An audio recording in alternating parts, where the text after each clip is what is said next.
I'm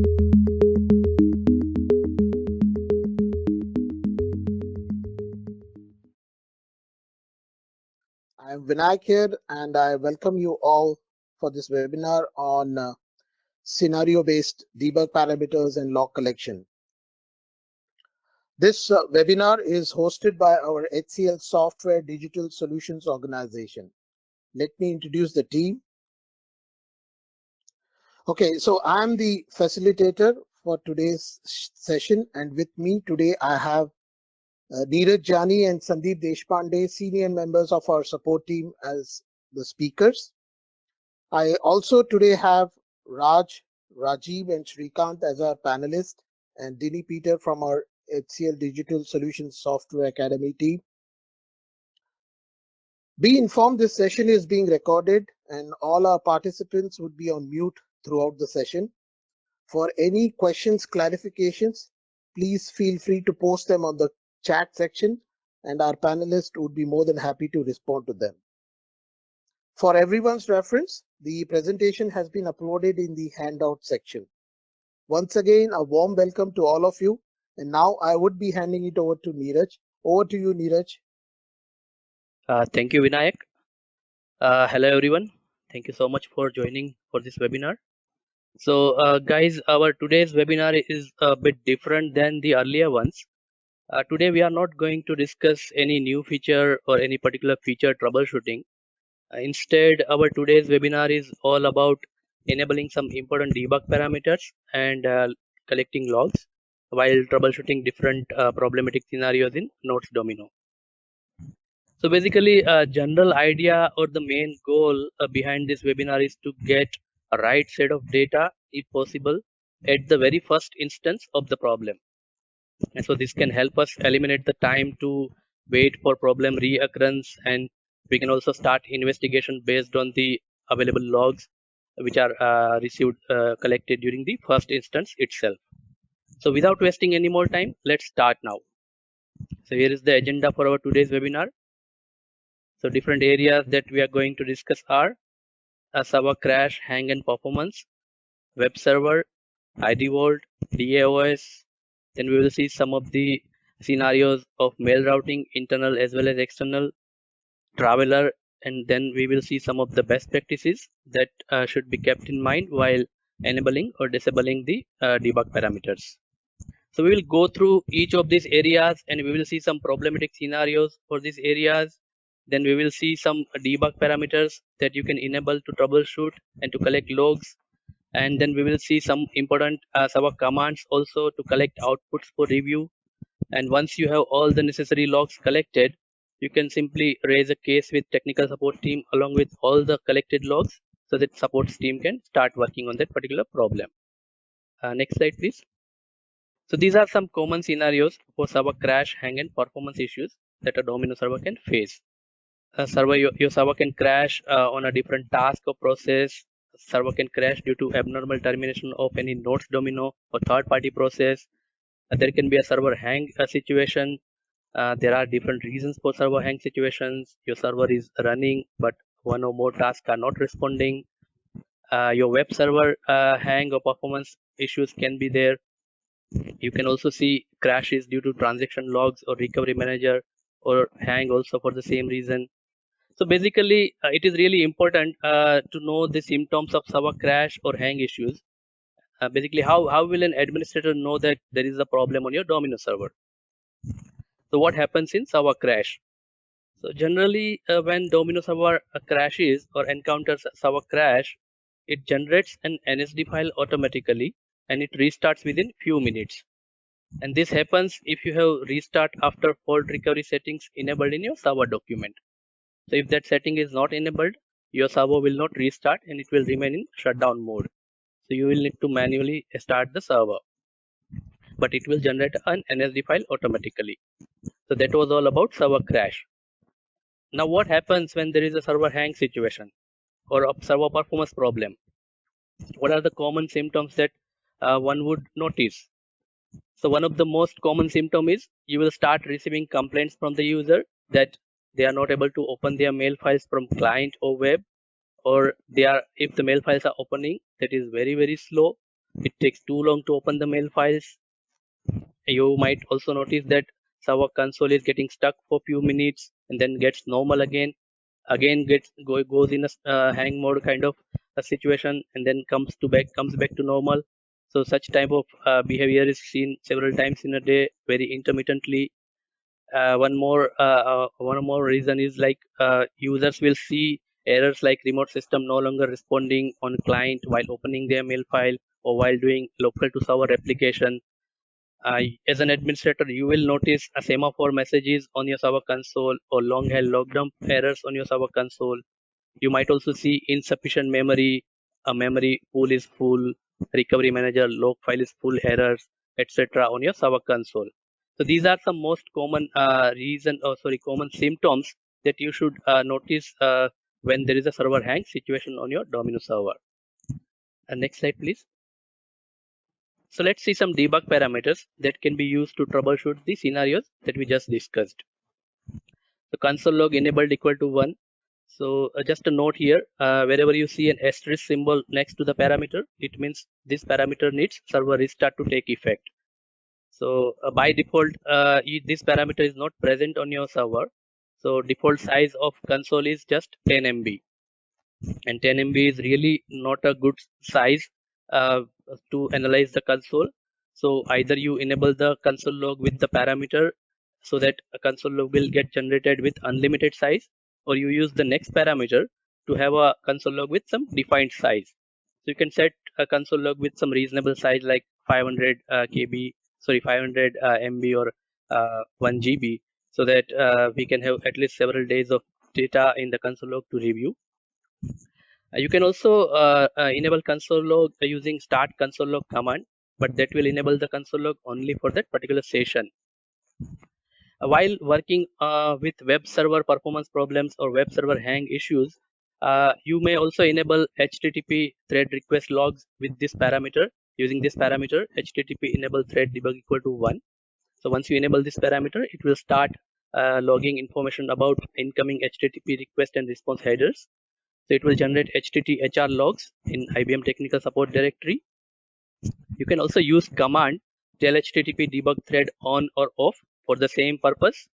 So this command is quite handy. So it is good that you use the command instead of using the nodes.ini parameter, since sometimes you forget to disable the parameter and unnecessary logs will keep getting generated on your server.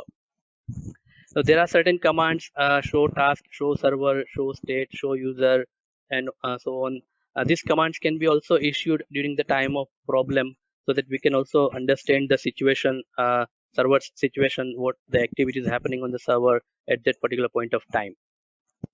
While troubleshooting transaction log related problems, server crash or hang due to transaction logs, you can also enable debug rm debug equal to 1, which will provide us more information about the recovery manager.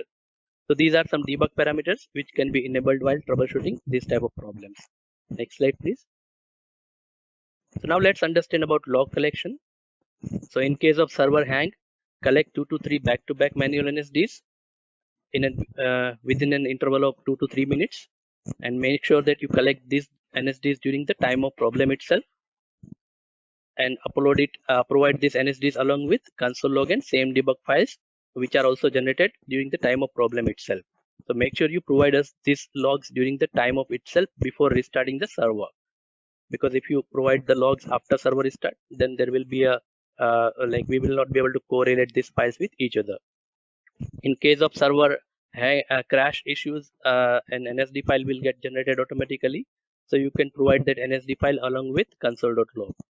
And in case of abnormal termination of any nodes domino process, if you have enabled NSD-monitor, which generally monitors the domino processes, and if any process terminates abnormally, NSD monitor will generate an NSD file, and it will have terminating processes fatal stack in it, so that we can review that NSD along with console in case of abnormal termination.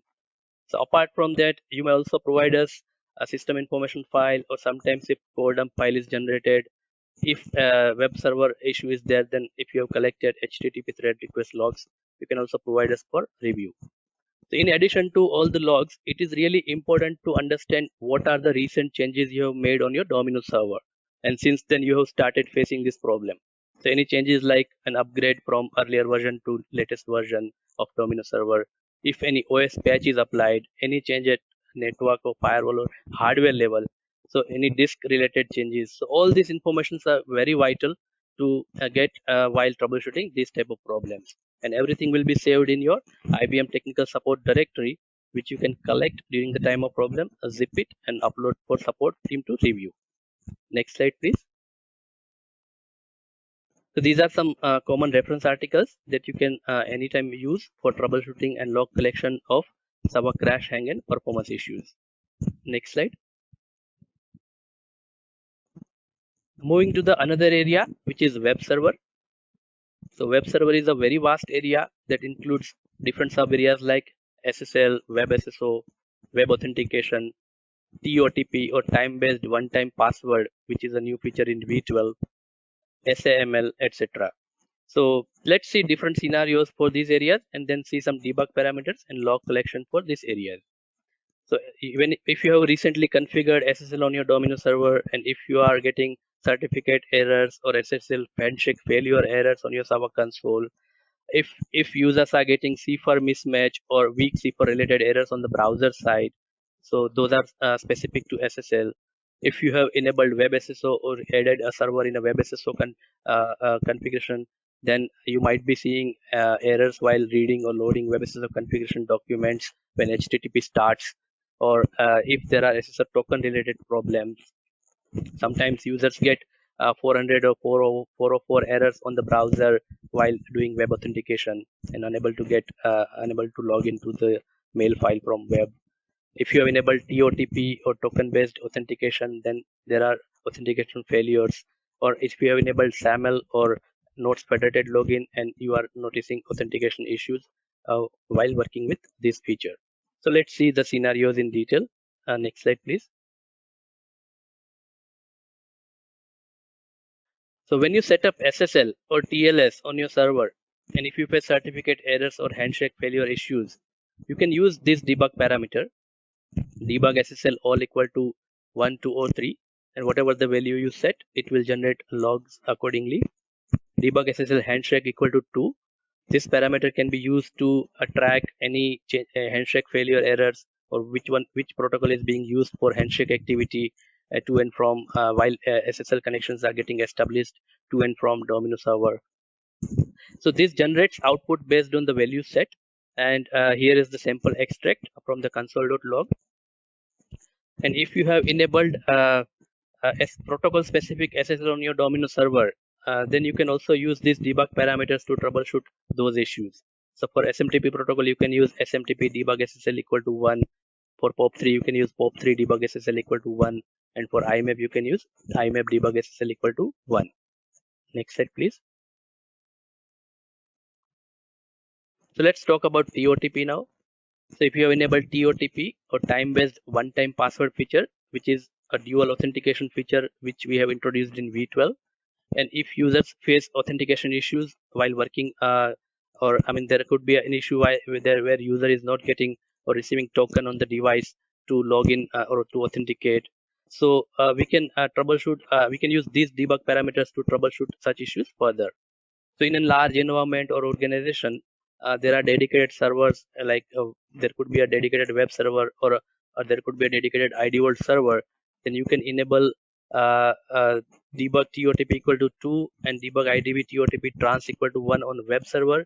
And on ID Vault server, you can enable debug IDB trust cert equal to 1 and debug IDB TOTP trans equal to 1. And if you have a single server acting as both, then all these three debugs can go on the same server, that particular server.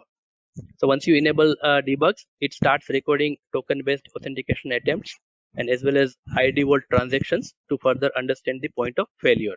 So here is the sample extract. Generally it generates a too large output in the console.log, but this is just how it looks for your reference.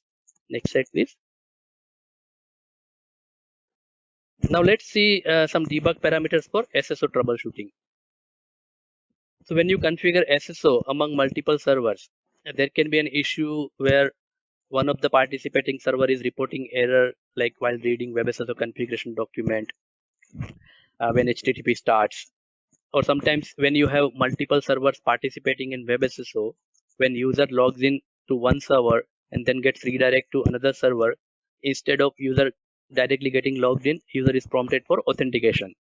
That means SSO is not working as expected. So this can happen if there is a problem with LTPA token. So either the LTPA token is not properly maintained across the servers, or there might be a time mismatch at server level. So all this information can be tracked by enabling this particular debug parameter, debug SSO trace level equal to 7. And once you enable this debug parameter on web server, you can track any errors with regards to WebSSO configuration document, and you can also track LTPA token creation or expiration time, etc. So this debug is very useful while troubleshooting WebSSO configuration document. Sorry, WebSSO related problems. Next slide, please. For general web authentication related issues, you can enable these debug parameters on your web server. Webauth verbose trace equal to 1 and debug name lookup equal to 1. And once you enable these parameters, you can see user login attempts and if any errors during authentication. And you can also see if user is found in Domino directory or not once you enable name lookup parameter. And, this is the sample output you can see, which will be reported in console log. And these debugs can also be used while troubleshooting WebSSO related problems. Next slide, please. When you enable SAML or SAML and or NFL, and if it is not working as expected, again it is about SSO from client. So if user is prompted for the password, then you can enable certain debug or traces at client side and certain debug parameters on the server to investigate such issues further. So here is the debug parameters for client side. You have to enable this in client's notes.ini file. Next slide, please. Here are some traces that you can enable in client's RCP install.properties file. And once these traces are enabled and a problem is reproduced, we have to collect workspace logs from the client. Next slide, please. And these are some debug parameters which should go on the ID Vault server or web server. Debug SAML equal to 31, debug ID with connect equal to 1, debug ID with trace equal to 1, and debug ID with trust cert equal to 1.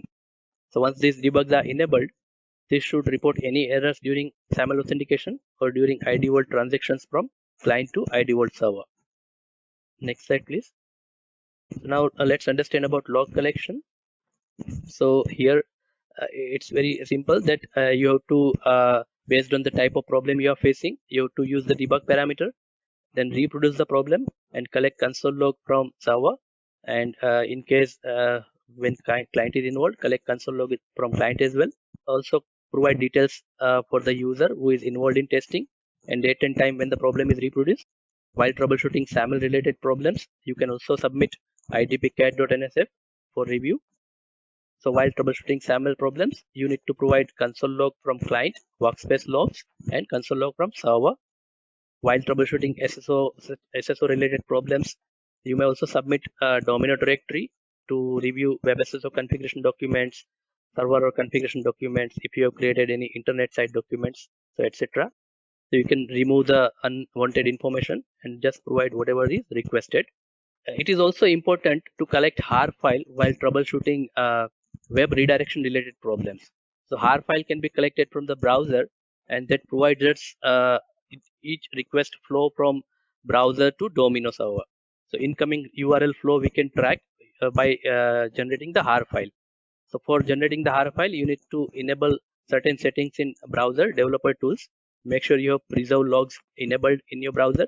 So once you enable this setting in your browser and access the URL, it will start generating the request flows in your browser itself, which you can save it as HAR and you can share it with support team for analysis.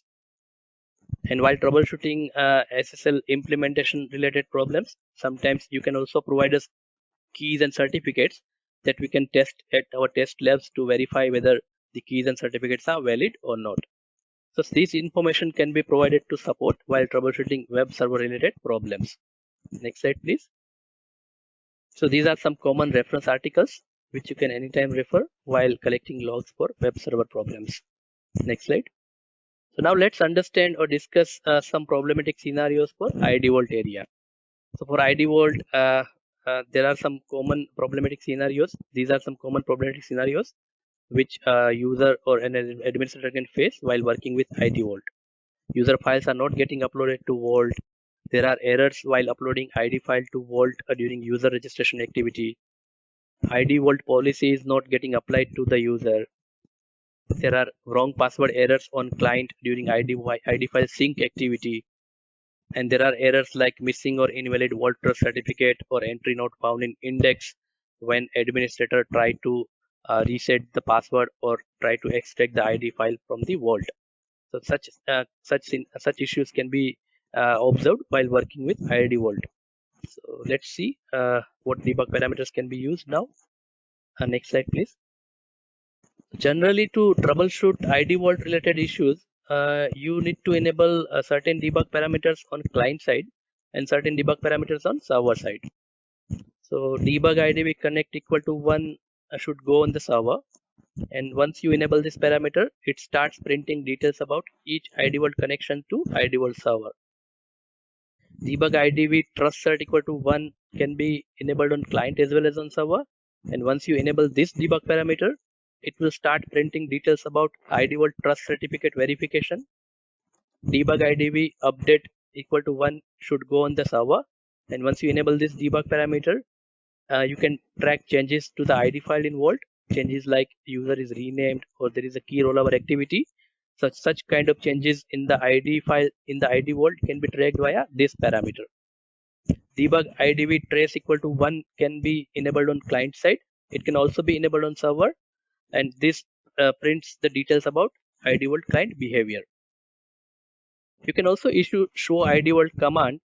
So show ID Vault command can be issued on server console, and which generally gives information about your ID Vault configuration on server. So it is easy to understand the details about your ID Vault configuration. Next slide, please. So now let's understand about log collection. So again, enable the debug parameter based on the problematic scenario, reproduce the problem, and collect console.log along with user details and date and time when the problem is reproduced.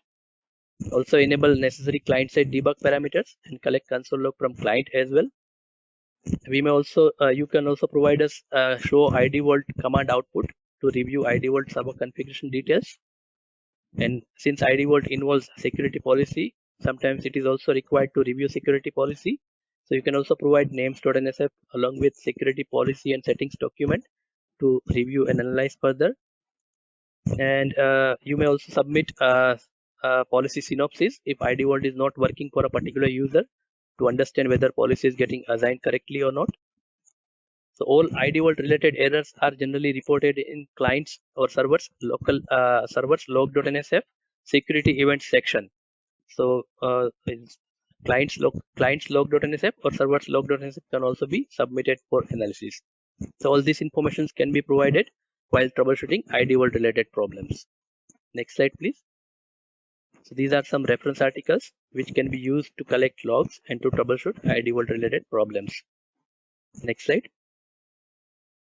So now let's talk about some common scenarios for DAOS or Domino Attachment and Object Service feature. So while working with DAOS, one of the most common scenario is that DOS catalog is most of the times out of sync. So since it is out of sync, DOS functionality will not work as expected. Since it is also out of sync, your prune operation will also not work and it will get suspended and it won't delete any NLO files in DOS repository, which should be getting deleted as per the deletion criteria. So this can cause a DOS repository to grow very large and can also cause space issues. And over the period of time, this can also result in a server crash. Sometimes you may also notice continuous long-haul lockdown messages for DOS cat.nsf on your Domino server console. So just a note that if you have recently upgraded your Domino server from V1101 FP4 or V11OX to V1201 or V12, then this is a known problem and there is also hotfix available. So you can reach out to support team and the support team can assist you with necessary steps to avail the hotfix. Sometimes you may also notice errors like file cannot be created or unable to open or read the file or unable to write to file errors for NLO. which are like generally stored in DOS repository. And sometimes there may be issues due to NLO files are missing on server or accidentally deleted from the server. So let's see what debug parameters and some commands that can be used to troubleshoot these scenarios in next slide. So these are some debug parameters which can be used for DOS troubleshooting. Debug DAOS state change equal to 1, and this debug parameter will track the changes to DOS catalog status from synchronized to needs resync. So you can enable this parameter if your catalog is frequently going out of sync. DAOS underscore logging is equal to log file name state change warning error resync. So once this parameter is enabled, it will generate the information in the mentioned log file. So any errors or warning which refers to the resync will be reported in that particular log file. Debug DAOS diagnostics equal to 1. This parameter can be used to collect details about missing NLO files or details about DOS tickets to documents. So once you enable this debug parameter on server, you need to issue several commands on the server console to get details. DAOS encrypt NLO equal to 1 or 0 is to keep the NLO files encrypted or decrypted. So generally all the NLO files are by default encrypted with server ID file on server. So if you do not want to encrypt, you can use this parameter, or if you want to re-encrypt, you can use this parameter with a value accordingly. Next slide, please. So now let us talk about several important DOS commands. Tell DOS MGR status, which is a very common command to see the catalog status and make sure it always shows synchronized. As far as it shows synchronized, no action is needed. But if it shows needs resync, you should run the next command, tell DOS MGR resync. So this command will try to get the catalog in a synchronized state from needs resync state. The next command, tell DOS MGR resync force. This command is used to do the forceful synchronization. So even if your catalog is synchronized, it will again try to do the synchronization. Tell DOS MGR help. This will list the display the DOS manager options. Tell DOS MGR status, database name. This displays the DOS status for a particular database. Tell DOS MGR DB summary. This will display the status for all DOS enabled database on your server. Tell DOS MGR databases. This will again display the databases enabled DOS enabled databases, but it will show additional details like what was the last synchronization point. Tell DOS MGR list NLO command will list all the NLO files under your DOS repository. And tell DOS MGR list NLO -o mymail file mymailobject.txt missing mymail.nsf. So this command will give you the list of missing NLO for that particular mail file. So it will generate a list of missing NLOs in a particular text file which you mention here. And once you have the text file with list of missing NLO, you can simply submit it to backup team, and backup team can restore those NLOs on server. Next slide. Tell DOS MGR prune number of days. So this command is useful to delete NLO files before its scheduled deletion time. So if you notice that DOS directory grows very large, you can try using this command. Tell DOS MGR DOS diag. This will show you the diagnostic help information for DOS. So this command can be used with different switches like -d or -d, -a or -z. And as per the switch you use, it will display the DOS NLO files with details. So generally it scans the DOS repository and displays the information for NLO files as per the switch we use. Next slide, please. So about log collection. So for DOS troubleshooting, we only need console log mainly from server. Make sure you issue the commands so that all command output is reported in console.log. And I think console log is sufficient to troubleshoot the DOS related problems. Next slide, please. These are some common reference articles while troubleshooting DOS related problems. Next slide. Okay, so that's it from my end. From current slide onward, my colleague Sandeep will continue with rest of the presentation. Over to you, Sandeep. Thank you. Thanks, Niraj. Now we will see some more debug about mail routing. In this mail routing area, we are covering these scenarios. NRPC routing, domino to domino is very slow or stop. NRPC routing, local delivery is very slow. Slow transfer of bulk mails to SMTP gateway.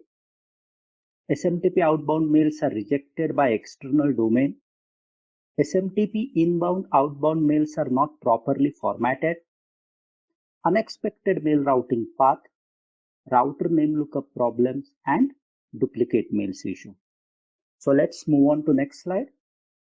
Now the first scenario in mail routing is NRPC routing domino to domino is very slow or stop. So suppose if you are facing an issue like your domino to domino routing is very slow and there are a lot of pending mails in one of the domino server. So how you will troubleshoot this issue? So for this, you have to give the command tell router show queue. So when you give the command tell router show queue, router will show you the output something like this. Number of messages, state busy via NRPC and the name of a destination domino server. So here you can see that number of transfer threads, total 12 and max concurrent 12. So all the concurrent threads are currently busy in transferring mail to destination domino server. So this particular problem normally happens only if you are having a network problem. So if your domino to domino routing was working fine earlier and you haven't made any changes at domino level and suddenly this issue is started, then it is definitely due to a network problem. So to identify whether it's a network problem or not, what you have to do is you have to collect the Wireshark logs between source and destination server on port 1352 because NRPC routing happens on port 1352.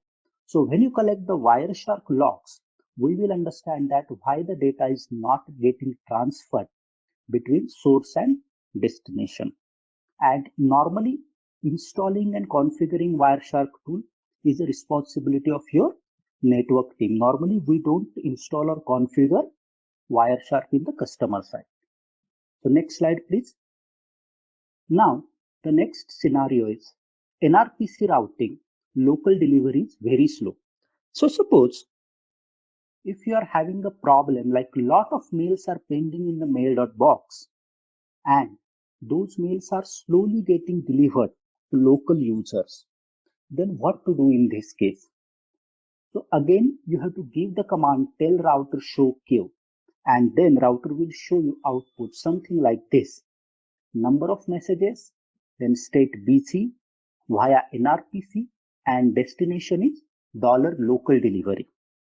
So here you can see that the delivery threads max 25 and total 25. So all the delivery threads are currently busy in delivering mail to local recipients. So this particular problem normally happens when someone sends a mail to a large group by keeping it in the BCC field. So what router has to do is router has to expand that group in the BCC field and then router has to delete all the recipients from that group and just keep the one recipient to which it is currently delivering the mail. And this process has to be repeated for every recipient. So therefore, if you send the mail to someone by keeping large group in the BCC, then that delivery might be slow. So in this case, what you have to do is you have to just collect one manual NST. When you collect a manual NST, we can understand that what router threads are currently doing. So in that NST, we may find that the router threads are currently busy in expanding the group in the BCC field. And to avoid this issue, you can simply add nodes.ini parameter disable underscore BCC underscore group expansion equal to 1. So when you add this parameter, router will not expand the group in the BCC field and then this issue will not happen. Next slide, please. Now, the next scenario is slow transfer of bulk mails to SMTP gateway. So suppose you are having a large number of pending mails and they're supposed to be delivered to your SMTP gateway and then that transfer is happening slower than your expectation. And because of that, a large number of mails are piling up in your mail.box. So what to do in this case? So again, you have to give the command tell router show queue. So router will show you the number of messages, then state BC via SMTP, and destination is your gateway server. So here you can notice that the transfer threads max 25, total 12, and max concurrent 12. So all the concurrent threads are currently busy in transferring mail to SMTP gateway. This particular issue can happen if someone sends bulk mail and that mail needs to be transferred to your SMTP gateway server. So if some sender is sending a burst of mails, then this issue might happen on your SMTP outbound server. So to avoid this issue, what you can do is you can increase the number of transfer threads. So you can increase the transfer threads from 25 to say 50, 75, or even 100. 100 is really a very large number for transfer threads, but we have successfully tested it and Domino server works fine when we have used 100 transfer threads. So you can do that, but that will work only if the number of transfer threads is causing bottleneck in the transfer. Your network must also support that much fast speed. If your network is not supporting the fast speed, then increasing the transfer threads is not going to work. So next slide, please. Now, the next scenario is SMTP outbound mails are rejected by external domain. So suppose you're sending mails from Domino server to external domain and one of the domain is rejecting your mails. So what to do in this case? So you have to add the nodes.ini parameter SMTP client debug equal to 1. So when you add this parameter SMTP client debug equal to 1, so it will record every SMTP transaction between your Domino server and the destination Domino server. So in the console.log, we may find errors something like this: SMTP error 554 transaction failed, your IP address has been blocked, and please visit this link to unblock your IP. So this mail was rejected because your IP address was blocked. So this is the importance of SMTP client debug parameter. The next slide, please. Now, the next scenario is SMTP inbound mails are not properly formatted. So suppose you are receiving SMTP inbound mails where text is not readable, or the images are not displayed, or images are distorted, or something is wrong in that mail. So to troubleshoot this issue, what you have to do is you have to add this parameter SMTP save import errors equal to 2. When you add this parameter, what will happen is Domino server will save the TMP file for every SMTP inbound mail. And you have to just give us that TMP file. Whenever it saves the TMP file, then on the server console, it will also show you the message like RFC822 message stream saved to this path. So you can collect the TMP file from that path. So by looking at the TMP file, we can understand whether that particular issue was present in the mail even before it is received on the Domino server, because the mail often passes through multiple SMTP servers. So it is not necessary that Domino server has created that issue. That issue might be present in the mail even before the mail arrived on Domino. So this particular TMP will help us to identify that.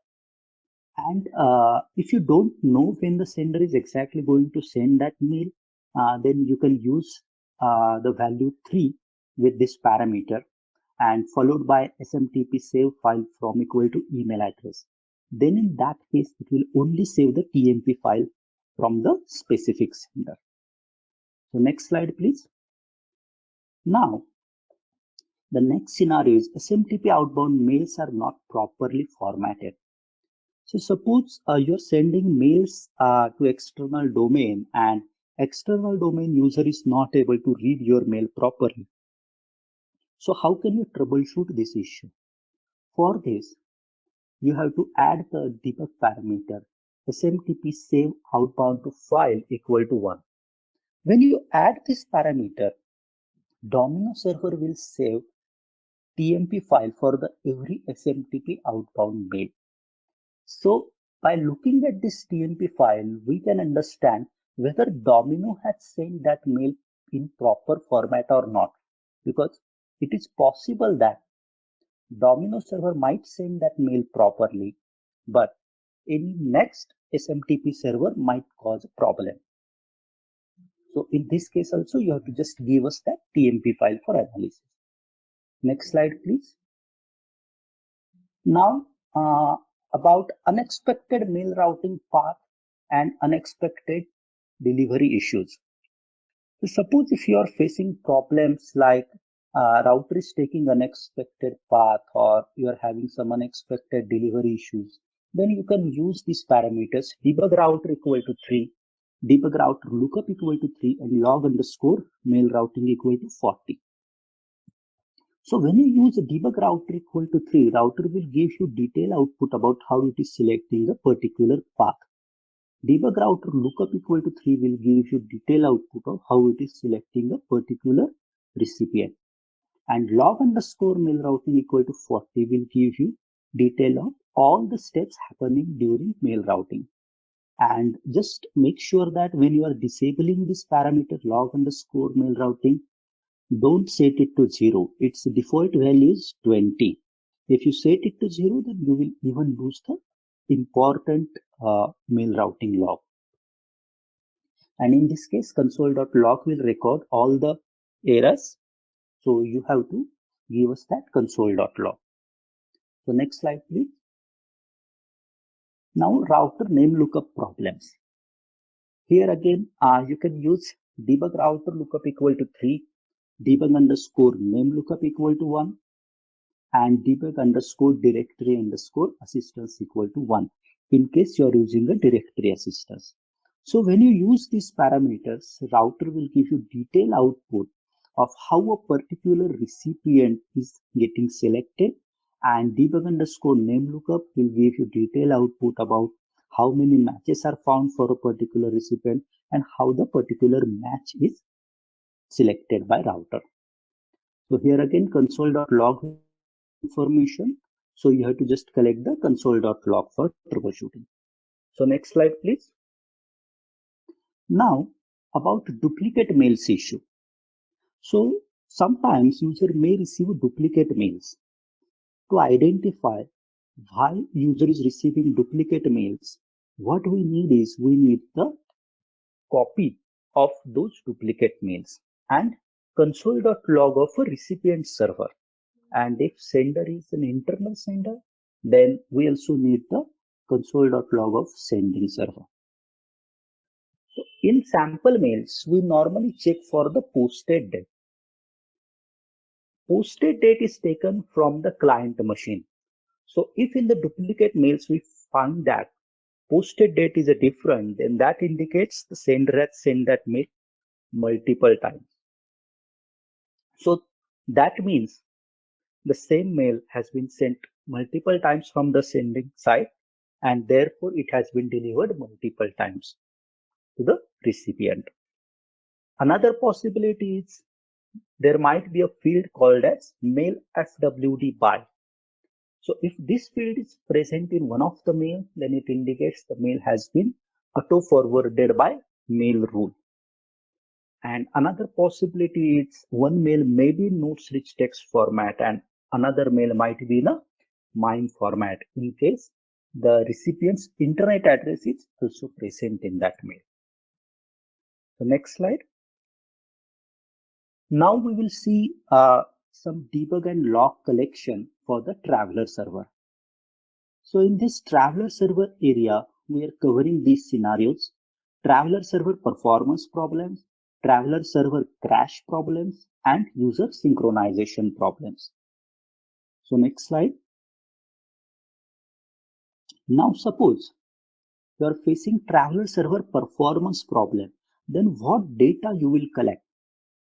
First thing, you will need to increase the traveler server logging level to fine by giving command tail traveler log level fine. Then you have to collect the system dump using command tail traveler system dump. System dump will collect lot of information about traveler server. And if you are in HA, you have to use the switch -s star. So it will collect the system dump from all the traveler servers in that HA pool.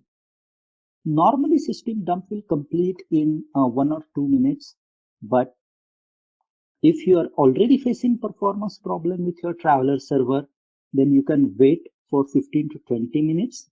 And after that, you can give next command to zip the logs. So that command is tell traveler support case number. So when you give this command, all the traveler server logs will be zipped in a single file, and that zip file will be stored in a directory data technical support traveler logs. If you are on the older version of a traveler server, you can use the command tail traveler log collect, because the previous command tail traveler support case number will not work on the older version of traveler server, something like 9.0.1.21. So you have to just give this zip file which is generated by this command, and that will contain all the necessary logs.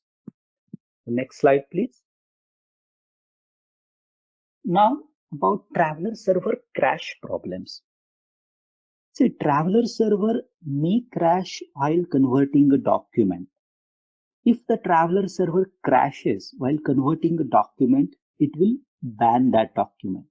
So for example, if it crashes repeatedly for 3 times or 5 times on a particular document, then it will ban that document in order to prevent the future crashes. So we need that banned document copy. So you can collect it using command tail traveler ban.doc dump. So that will collect all the banned documents in a database dump.nsf.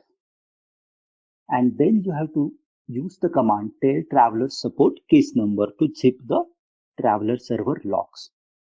And sometimes during the crash problem, traveler server may not start or it may not run for sufficient time to collect the logs. So in that case, what you can do is you can use the traveler utility to collect the logs.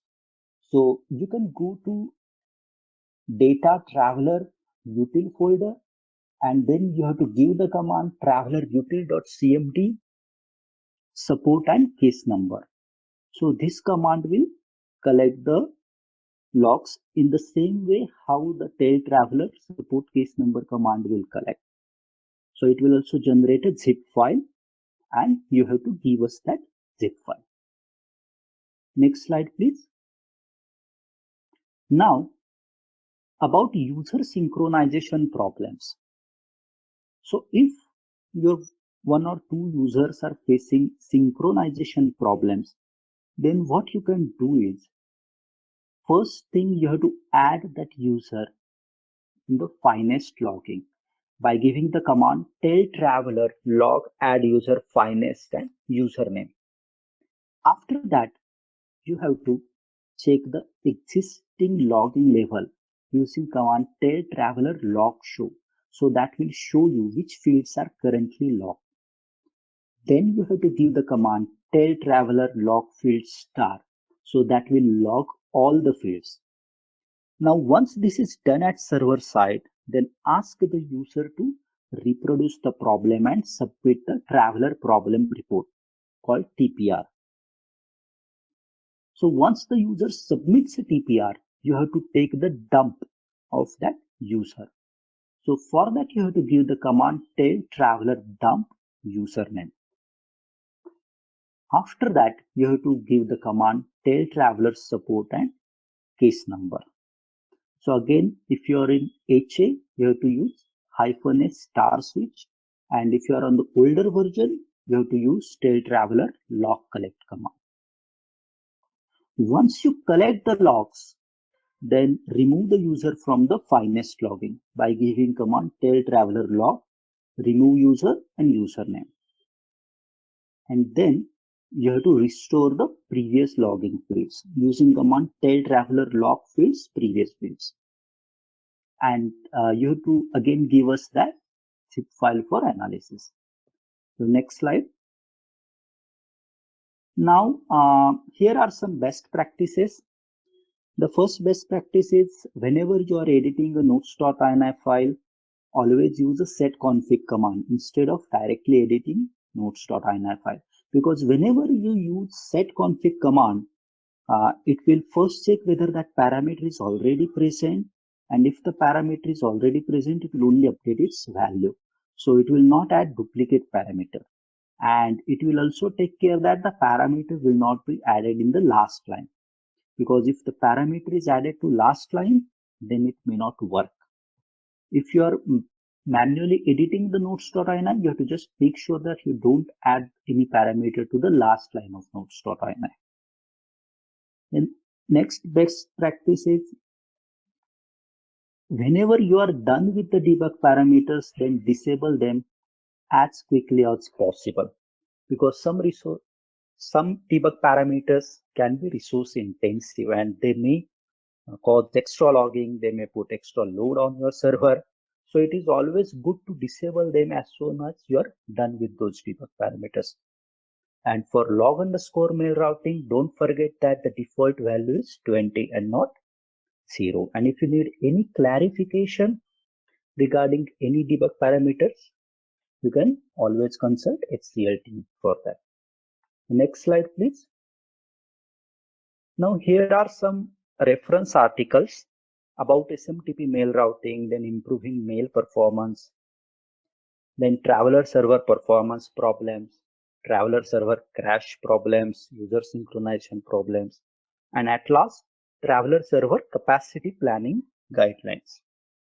So you can use these reference articles. So that was all about today's presentation.